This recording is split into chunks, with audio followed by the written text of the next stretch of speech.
I'm a Norwegian journalist. This is my first book. It's a book about Hugo Chávez. I work for several different international news media, Norwegian media. I've written for, right now I work for Radio France International English service, and I've worked for Le Monde Diplomatique. I've written for them the Spanish version and several different news media. Yeah, about the book. My first trip to, not my first trip, when I came to Venezuela in 2007, that was the first time I came to Venezuela with the intention of writing a book about Hugo Chávez. The first time I went there was actually in 2002, but then it was first in 2007 that I decided I want to try to write a book about this man. And I found out that the first thing I wanted to do was to have an interview with the president. So I applied for an interview. I went to the government, some government agency, and said, yeah, I'm a Norwegian journalist, I want to interview Chávez. I received a very polite answer. We have received your application for an interview, and you are currently number 1000 in the queue, waiting for an interview with Chávez. So it was a very special situation. Actually, the year before, Chávez was voted the Person of the Year in the liberal American news magazine Time, which is itself completely incredible. There was a steady stream of journalists coming to Venezuela. I talked to one, he said before Chávez there was usually around 3 or 4 foreign journalists. At the most, during the Chávez government, you had 10,000 foreign journalists and electoral observers. Everyone of the journalists there to see what this, some thought he was slightly crazy, but everyone knew that he was an important guy, and they called him Hurricane Hugo. That was the name they gave him in the American press. And I was waiting for this interview, and what I did see was that actually not a single normal journalist actually achieved an interview. And I think I'd been waiting for about half a year when I saw the first foreigner actually interacting with Chávez, and it was the Hollywood actor Sean Penn. He was driving in a Jeep together with Chávez, and it was transmitted in most international media. Then a little bit later I saw maybe the world's most famous supermodel, Naomi Campbell. She was there with Chávez, and she was actually, she wrote an article for Gentleman's Quarterly where she called Chávez a rebel angel. And when I saw them, she was outside this public building housing complex for poor people outside the Caracas center, and they were writing on the wall a big heart with an H for Hugo and the N for Naomi. And I thought, how in the world can I compete with these people? It was seemingly a completely impossible task. So how did actually Chávez become such a political rock star? That's a big question. I mean, he was loved by millions. He won more elections than any other Latin American president in a multi-party system. But as all rock stars, I define Chávez as a political rock star. He was loved by his fans, but he was also despised and feared by the establishment. And during that era, actually, the Bush government had recently put Chávez as officially put Chávez as the #1 threat to US interests in the Western Hemisphere. So it was obvious that even though he had his fans, he had also his very, very powerful enemies. Now this book that I've written has actually 2 stories. The main story is obviously how Chávez, a poor guy born on a dirt floor in the poor and forgotten Venezuelan countryside, came to be one of the biggest geopolitical challenge of the world's only superpower in the 21st century, and how he challenged these established social structures of Venezuela, of huge income disparity between rich and poor, and almost a society that seemed impossible to change. So this is the main history of the book, and of course his quest to unite Latin America, to unite the different countries of Latin America and form a single power bloc in order to be able to challenge the US dominance of the region. And let's not forget the geopolitical realities and the political realities at the time when Chávez came onto the global political scene. He won the elections in 1998. This was only less than 10 years since the Berlin Wall fell, and it was less than 10 years since the collapse of Soviet communism.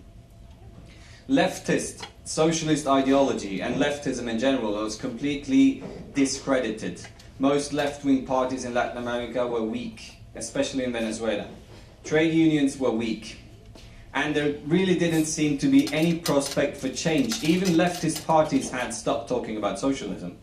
And there was a reason why the very famous US philosopher Francis Fukuyama wrote his thesis about the end of history.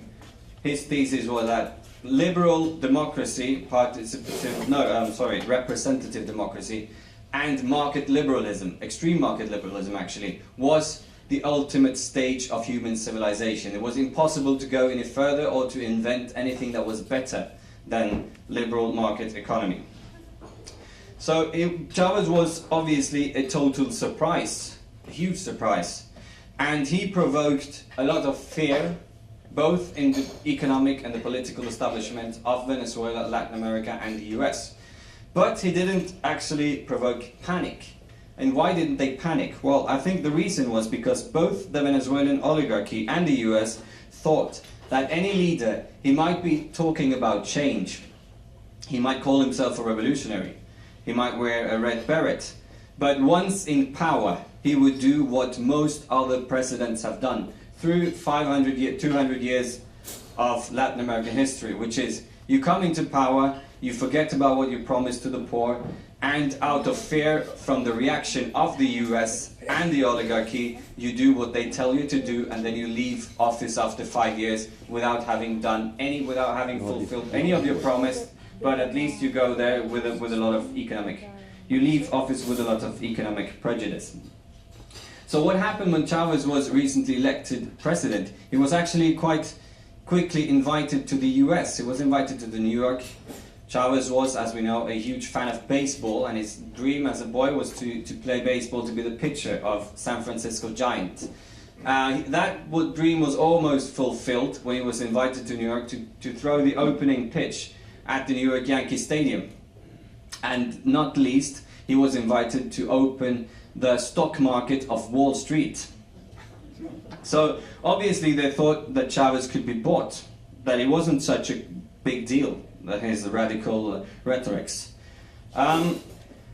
This was but then he came back to Venezuela, and he disappointed his new American friends a lot, quite quickly. Soon afterwards, he implemented a package of economic reform that made nationalization of strategic energy sector, especially oil sector. Venezuela has, as we know, the world's biggest proven oil reserves. And soon afterwards, just like it had always happened in Latin American history, the presidential palace was surrounded by the military, by tanks, and you had officers threatening to bomb the presidential palace unless Chávez signed his resign. Chávez was about to be forced out of office.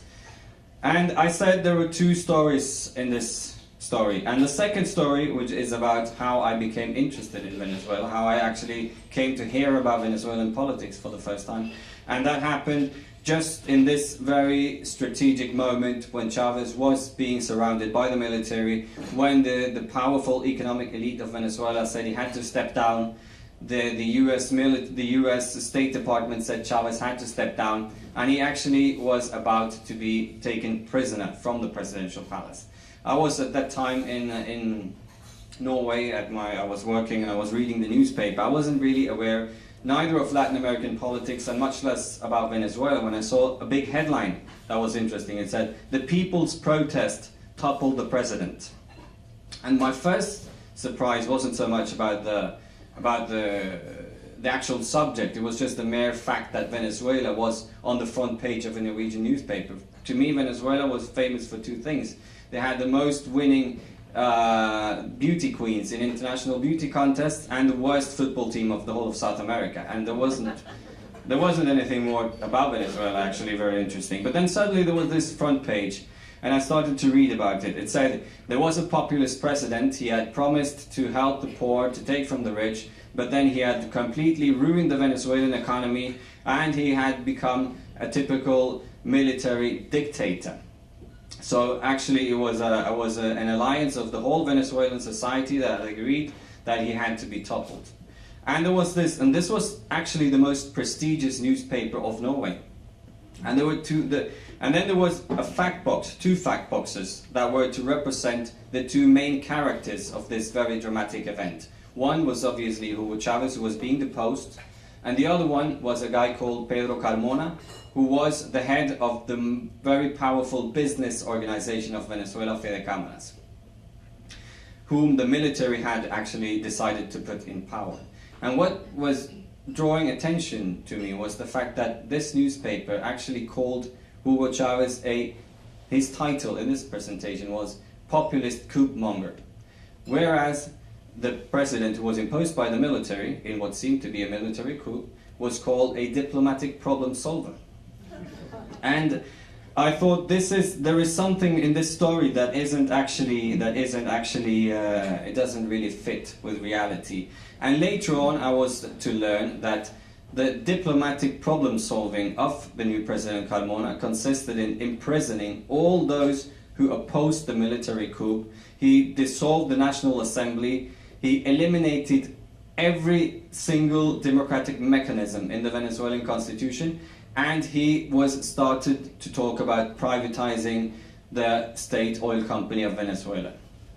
And it didn't really seem to fit my definition of diplomatic problem solving. So in that moment I decided to go to Venezuela, and this is how I got dragged into this huge political and geopolitical drama, and I also tell you this story in the book. Now, this drama that took place in Caracas had some very Venezuelan characteristics, but it was also a short version of what has been the history of Latin America through 200 years. Because we should ask the question, why did Latin America enter the 21st century with the highest income disparities in the world? This is quite amazing fact, given the fact that where Africa, for instance, was liberated from colonialism as late as the 60s and the 80s, so you can't really blame them for still having colonial structures in the society. Latin America was actually decolonized 200 years ago, almost 200 years ago.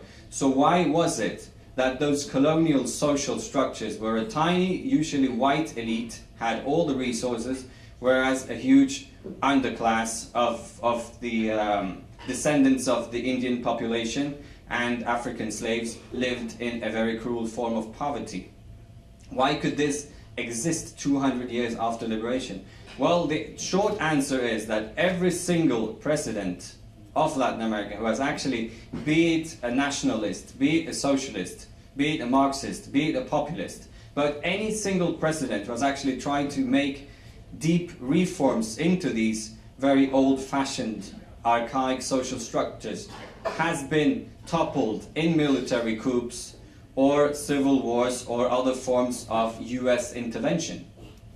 And this is the main reason why Latin America was still the most backwards continent of the world when we entered the 21st century. Well, the fascinating part of the Venezuelan story was that this time it was to end in a very different way. For the first time in history, the coup mongers were actually defeated.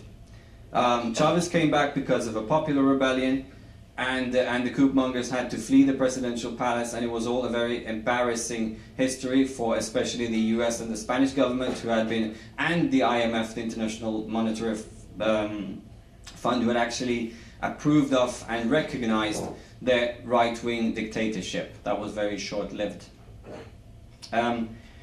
So I'm going to try to not take too much time, but this was the beginning. This was the beginning. The defeat of this military coup was the beginning of Chávez's his offensive phase. The first 5 years of Chávez's government, it was actually only about surviving in power, and this was something quite that surprised me a lot, because when I came to Venezuela and started to enter into the society and do my own investigations, I would ask people,